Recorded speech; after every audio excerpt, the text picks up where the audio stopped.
Hello friends, स्वागत है आपका मेरे यूट्यूब चैनल में। वसुधैव कुटुंबकम पर निबंध ये आपके सभी एग्जाम्स के लिए काफ़ी इंपॉर्टेंट, काफ़ी ट्रेंडिंग टॉपिक यहाँ पर होने वाला है। कैसे आप जो है इस निबंध को लिख करके पूरे के पूरे नंबर प्राप्त कर सकते हैं, कौन सी गलती आपको निबंध लिखते समय नहीं करनी है और आप एक बेहतरीन और प्रभावी निबंध कैसे लिख सकते हैं, इस वीडियो में आपको बताने वाले हैं। तो चलिए बिना किसी देरी के जो वीडियो है शुरू करते हैं। चैनल पर नए हैं जरूर आपको सब्सक्राइब करना है, ज़्यादा से ज़्यादा वीडियो को शेयर करते जाइएगा।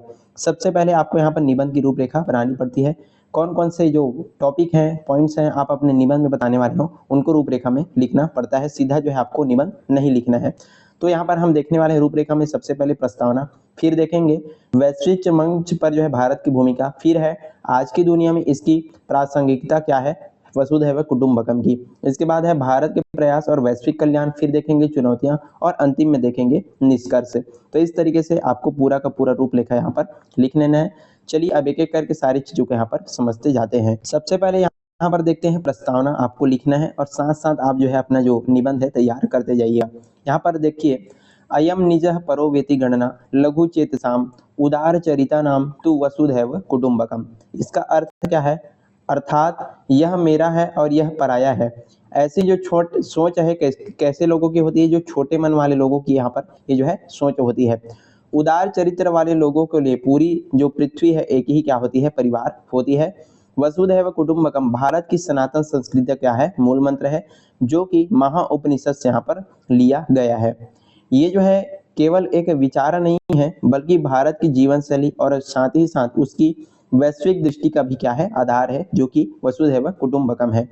जब पूरी दुनिया सीमाओं और राष्ट्रवाद के संकीर्ण दायरों में बटी हुई है, यानी कि जो लोग हैं उनकी जो सोच है पूरी तरीके से संकीर्ण हो चुकी है, छोटी हो चुकी है, तब भारत के ऋषियों ने क्या किया? पूरी धरती को एक परिवार के रूप में देखने का महान यहाँ पर हमको संदेश दिया हुआ है। तो इस तरीके से आपको प्रस्तावना में इन सारी चीजों को लिख देना है। काफी बेहतरीन तरीके से आपका जो निबंध है यहाँ पर होने वाला है। चलिए अगला यहाँ पर आप पॉइंट लिखेंगे, वैश्विक मंच पर भारत की भूमिका क्या है, इसके बारे में यहाँ पर देखते हैं। तो भारत ने इतिहास में कभी भी किसी देश पर अपनी साम्राज्यवादी सोच के तहत हमला नहीं किया है, बल्कि क्या किया है? हमेशा ज्ञान, शांति, साथ ही साथ करुणा का यहाँ पर विस्तार किया है। जितने भी बाहर से जो लोग आते थे उनको भारत ने बहुत सारी जो चीजें दी है, ये लोग यहाँ से चीजों को सीख करके जाते थे, अपने देश में प्रचार इनका किया करते थे। आज के जो आधुनिक दौर में भी जो है भारत अपनी इसी नीति पर क्या है? कायम है। चाहे कोरोना महामारी के समय जो है दुनिया के गरीब देशों को वैक्सीन मैत्री के तहत मुफ्त वैक्सीन पहुंचाना हो, या फिर किसी देश में प्राकृतिक आपदा आने पर सबसे पहले मदद का हाथ बढ़ाना हो, भारत हमेशा क्या रहता है? आगे ही रहता है। भारत ने जो है हमेशा ये साबित किया है कि वह केवल अपने विकास की बात नहीं करता, बल्कि पूरी तरीके से मानवता के कल्याण की क्या करता है? चिंता करता है। मतलब ये था वैश्विक मंच पर भारत की क्या भूमिका है, इसके बारे में चीजें, सारी चीजों को आपको यहाँ पर नोट कर लेना है। चलिए आगे बढ़ते हैं। आई होप चीजें आप अच्छे से यहाँ पर समझ रहे होंगे। अगला यहाँ पर पॉइंट लिखना है, आज की दुनिया में इसकी प्रासंगिकता क्या है वसुधैव कुटुंबकम की। तो चलिए यहाँ पर समझते हैं।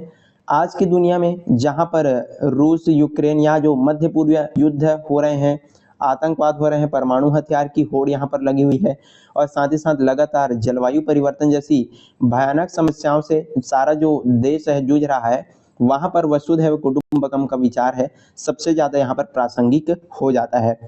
कैसे? आज जो है पर्यावरण की समस्या जो है किसी एक देश की नहीं है, बल्कि ये जो है पूरे विश्व की समस्या है। और अगर ये जगह प्रदूषण होता है तो उसका जो असर है पूरी पृथ्वी पर पड़ता है। ये सिर्फ और सिर्फ हमारे ही देश नहीं है, अन्य देशों की समस्या नहीं है, पूरे पृथ्वी की यहाँ पर समस्या है। और प्रदूषण होने से पूरे पृथ्वी पर इसका क्या पड़ता है? असर पड़ता है। इसलिए आज दुनिया को ये समझना होगा कि हम सिर्फ एक ही नाव पर क्या है? सवार हैं। यदि हमको बचना है तो हमको एक ही परिवार के साथ, एक ही परिवार की तरह मिल करके हमको क्या करना पड़ेगा? काम करना पड़ेगा। साथ में मिल करके इन चीजों से हमको लड़ना पड़ेगा। तो ये आज की दुनिया में इसकी प्रासंगिकता है वसुधैव कुटुंबकम की भावना का। चलिए आगे बढ़ते हैं। अगला आपको यहाँ पर पॉइंट लिखना है, भारत के प्रयास और वैश्विक कल्याण। चलिए इसको यहाँ पर समझते हैं। भारत ने जो है अपनी G20 की अध्यक्षता के दौरान भी इसका मुख्य विषय एक पृथ्वी, एक परिवार, एक भविष्य यहाँ पर रखा था। कहने का मतलब ये कि सबको यहाँ पर हम एक साथ रखेंगे, सारे के सारे जो लोग हैं हमारे ही यहाँ पर फैमिली है, ऐसा करके। इसके तहत जो है, इसके माध्यम से भारत ने दुनिया के अमीर और साथ ही साथ विकासशील देशों को एक मंच पर ला करके यह संदेश दिया कि वैश्विक समस्याओं का समाधान मिलकर ही यहाँ पर किया जा सकता है। कोई अकेला इस समस्या का समाधान नहीं कर सकता। यदि हमको किसी भी समस्या से समाधान इसका चाहिए तो हमको साथ मिल करके यहाँ पर काम करना पड़ेगा। भारत द्वारा शुरू किया गया इंटरनेशनल सोलर अलायंस और लाइफ आंदोलन इसी वैश्विक परिवार की भावना को क्या करता है, मजबूत यहाँ पर करता है। तो भारत के प्रयास और वैश्विक कल्याण में इन सभी चीज़ों को यहाँ पर लिख देना है। चलिए अब पांचवा पॉइंट आपको लिखना है चुनौतियाँ। कोई भी चीज़ है उसके सामने चुनौतियाँ तो आती ही है। तो वसुधैव कुटुंबकम की जो चीज़ें हैं उस पर क्या यहाँ पर चुनौतियाँ आ रही है इसको देखते हैं। तो इस महान विचार के मार्ग में सबसे बड़ी चुनौती क्या चीज़ है, तो कुछ देशों की विस्तारवादी और स्वार्थी नीतियाँ इसकी जो है सबसे बड़ी चुनौती है। जो देश है सिर्फ अपने ही बारे में यहाँ पर सोच रहा है, अपने ही चीज़ों के बारे में ध्यान दे रहा है। आज भी कई शक्तिशाली देश केवल अपने आर्थिक और राजनीतिक फायदे लिए क्या करते हैं, काम करते हैं, जिससे वैश्विक स्तर पर क्या पड़ता है, अविश्वास का जो माहौल है वो बनता है। सिर्फ अपने ही फायदे के लिए कुछ देश कार्य कर रहे हैं, इससे जो अविश्वास का जो माहौल है पैदा हो रहा है। इसके अलावा क्या, जो अमीर और गरीब देशों के बीच बढ़ती हुई खाई भी एक यहाँ पर चुनौतियां हमको देखने को मिलती है। जब तक दुनिया का हर देश जो है दूसरे के अस्तित्व का सम्मान नहीं करेगा, दूसरे के साथ सहयोग नहीं करेगा, तब तक जो है पूरी पृथ्वी को एक परिवार मानना क्या हो जाता है, कठिन यहाँ पर हो जाएगा। तो ये कुछ चुनौतियां हैं जो इनके सामने यहाँ पर आ रही है। लास्ट आपको लिखना है यहाँ पर निष्कर्ष। तो चलिए इसको भी यहाँ पर समझ लेते हैं। निष्कर्षतः वसुधैव कुटुंबकम केवल एक प्राचीन नारा नहीं है, बल्कि ये जो है 21वीं सदी में जो है मानव जाति के अस्तित्व को बनाए रखने के लिए एकमात्र क्या है, व्यवहारिक मार्ग है। सिर्फ वसुधैव कुटुंबकम बोलने से सारी जो चीजें हैं पूरी तरीके से अच्छी नहीं हो सकती जब तक हम इस चीजों पर काम नहीं करें। भारत ने क्या किया, हमेशा दुनिया को युद्ध के बजाय बुद्ध का रास्ता यहाँ पर दिखाया है। अगर दुनिया को आने वाले विनाश से बचना है तो उसको हथियार छोड़ करके जो है भारत के इस शांति और सह अस्तित्व के संदेश को अपनाना ही होगा।